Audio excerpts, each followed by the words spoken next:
Hello and welcome or welcome back.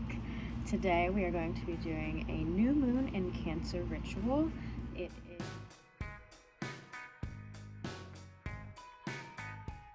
a different background here today, different scenery here.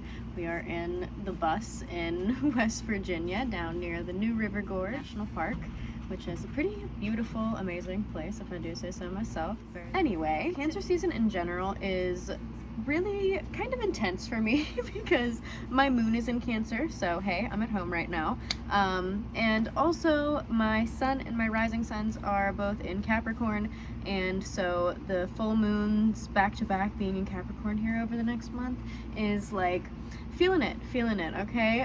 But it's definitely good for channeling this type of energy. Sorry, I keep moving, I'm on the bed. But yeah, definitely good for channeling this energy and hopefully getting the right kind of messages and transmissions out there into the universe to get the right clarity and come to the right feelings out in the world, because it's very intense out there no matter what. So you might as well be feeling intensely passionate in a very good, loving kind of way, rather than intensely passionate in a very like angry, difficult kind of way where you're like fighting yourself and everyone around you, you know? Like, we can choose love or we can choose fighting, we can choose love or we can choose hate, and you know, it's like that in every form of life, every part of life. So choosing love in this season.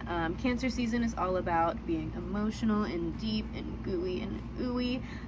It's followed by Leo season, so just let yourself be for a second if you're not really like that. It's only a few more weeks here, we're halfway through, so just let yourself be in your feels, in your emotions a little bit. Definitely find the water. This is a great time to be on vacation, to find the ocean, to go to a lake, to go to the pool. Just find the water, be in it, feel yourself in it, swim around, and find that flow. That's going to be the biggest thing in this season, is finding your flow, settling into your own body, your own rhythms, your own routines. Cancer is a lot about the home, the family, and finding those routines, your self-care, turning inward, and looking at how you can better take care of yourself in order to better take care of the people, the home, the life around you. Let's get into the tarot spread here. I pulled a body, mind, spirit, or sun, moon, rising spread with an overarching card and a shadow card. In the sun spot, we have the Father of Wands, and this keeps coming up in my readings, the past couple of readings here. And I feel like in this reading, it is telling us to embody this energy a bit, whether you are more feminine or masculine. This is kind of a more feminine, masculine card, so it kind of works out for either. But finding that strength, finding that power within yourself to kind of stand strong, stand up for yourself, stand up for your family, stand up for what you believe in. Very strong mindset in this energy here. As we can see, the lightning bolt coming down there, we have the wand going through, and obviously the snake representing kind of that, like, it kind of just instills that sense of like maybe fear in some people, maybe power in other people, maybe a sexiness in some people, you know?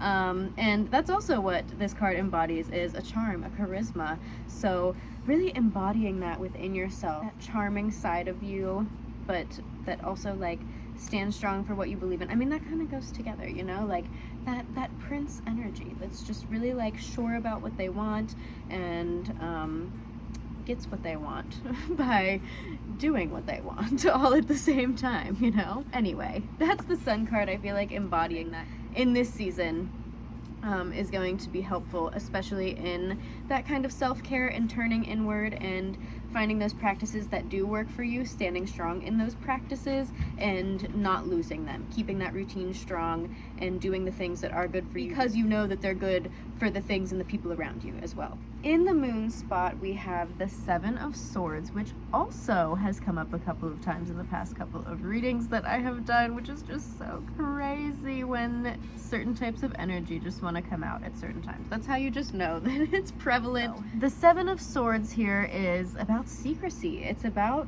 kind of, yeah, secret keeping, whether that's you keeping a secret from other people or other people keeping a secret from you, or you keeping something from yourself, not wanting to look at something within yourself. And this being in the mind spot or the moon spot, and this being a new moon ritual here, I would say that this is something that you are either denying yourself, or even deeper, maybe you are denying yourself the freedom to show yourself to other people. You're not allowing yourself to be vulnerable. You're hiding certain parts of yourself from the people closest to you. And that's where I'm seeing this, like I don't know, I'm like doing the same action that the fox is doing here. But that's what I'm feeling from this right now, is it's kind of like an intense energy. Maybe it's like hurting some of the people around you, or hurting you by doing this with those swords, and maybe it's caused some arguments, some things that are like outward in your life. So yeah, be a little more open, be a little more free with yourself. Allow yourself to show yourself off a little bit more, maybe. Don't feel like you need to keep yourself from the people around you. Yeah, that's what I'm feeling from that one. Okay, and in the spirit spot, we have the death card reversed. But the death card is less about death and more about change and transformation. It being flipped reverse and in the spirit spot makes me think that this is definitely more of an internal death that's happening, an internal closure that you need to come to, something that you're not allowing to transform. And that can kind of make sense adding up with these other two cards, at least the last one about keeping secrets from yourself or from the people around you. Recognizing yourself, acknowledging yourself, acknowledging whatever that shadow is within you that you don't want to look at right now. Like I said, Cancer season can be a little bit deep. It can take you into the depths of yourself. It can make you a little bit emotional. So allow that. Allow that transformation to happen. Allow whatever part of you that needs to die off. It can be scary, it can be hard, it can be sad, but yeah, just allow. I think we need to allow the things to happen. And the overarching energy here is the Hierophant, and that's also in reverse. The Hierophant is a mentor, a teacher. We have that lightning bolt in there. We have the key. And it being reversed is also making me feel like it's a more inward process, or that you're resisting getting a teacher. But in the more inward process here, I would say that you need to rely on yourself. You need to trust that gut intuition and allow yourself to be your own teacher. Allow the path that's being presented to you in front of you. Allow yourself to walk it. Allow it to be presented to you. Take the steps forward. Don't deny yourself the next chapter of your life, because you're scared of people seeing you, you're scared of the vulnerability, you're scared of letting go of whatever this last chapter was. And if you are being presented a teacher, a mentor in this period of your life, definitely be open to that. If there's someone in your sphere right now that has come into your life to kind of push you forward and help you further your experience, further your journey right now, definitely let yourself be taken under their wing. It can be a little bit scary also to let yourself be vulnerable in that kind of a way, letting yourself open up to someone that feels so much more experienced than you, especially in a field that like you want to be in. So yeah, allow yourself to be open to that. Allow yourself to learn, allow yourself to be taken in, or allow yourself to trust yourself and allow yourself to move forward on that path, no matter where you are. Moving forward. We're moving forward. The shadow card here is the Five of Wands, also reversed. So the Five of Wands is a scattered energy, as we see this energy being pulled in a bunch of different ways.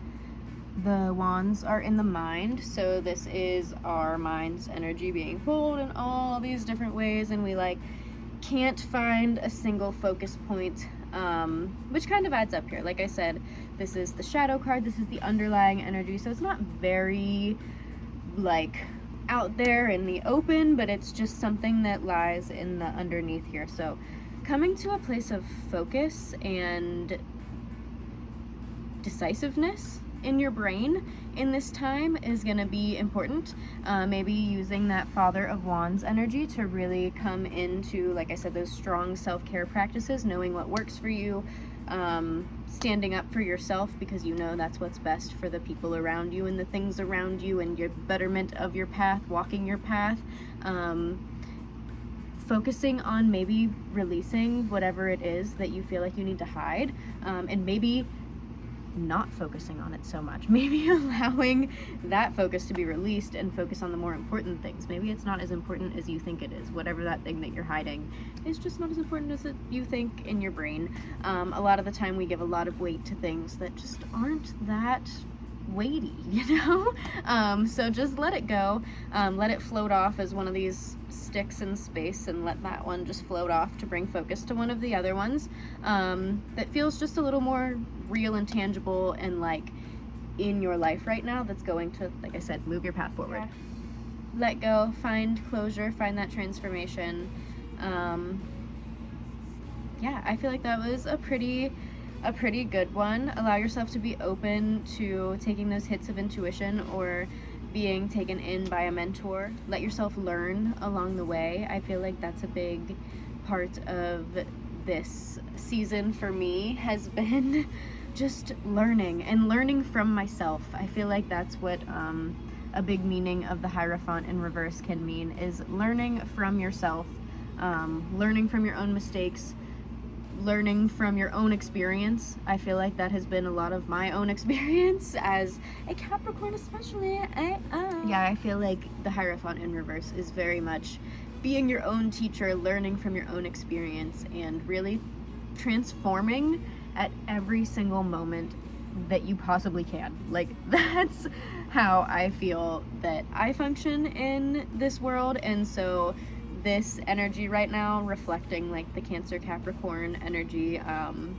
hopefully is a good way to translate that to you guys. If this resonated, let me know down in the comments, or send an email, or slide into my Instagram DMs or whatever, livewell_Sarah. But yeah, let's connect if you want to be like a little more like, you know, in private, or if you don't care to be a little more public, leave that comment below. And definitely like, subscribe, and share if you did enjoy this video. And I think instead of doing a movement to digest this information, I'm going to recommend that we find a body of water for this one. So go find a chlorinated pool, a freshwater lake, a saltwater ocean. Take a bath or shower if you don't have access to any of those things.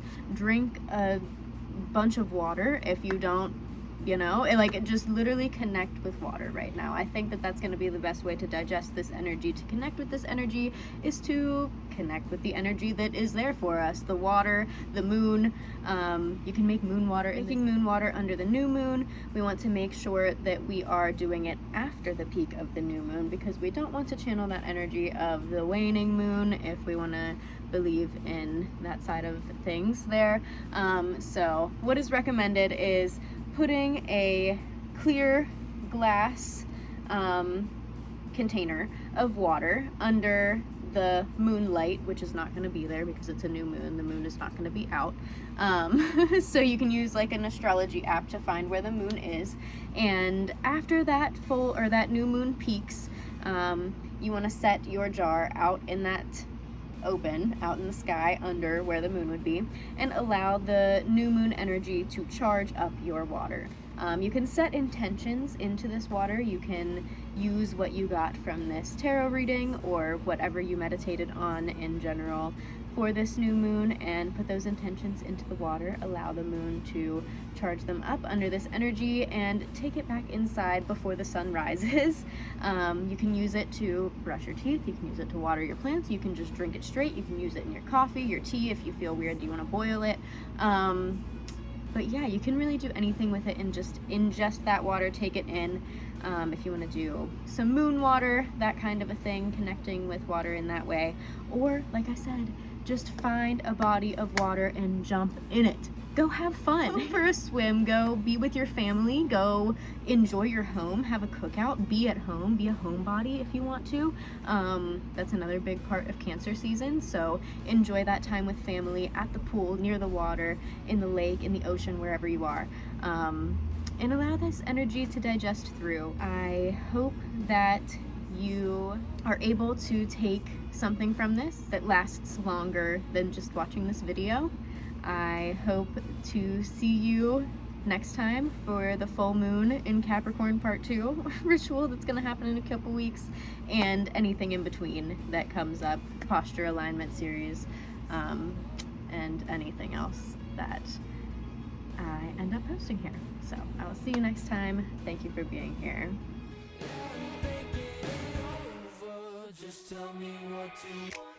Happy new moon in Cancer.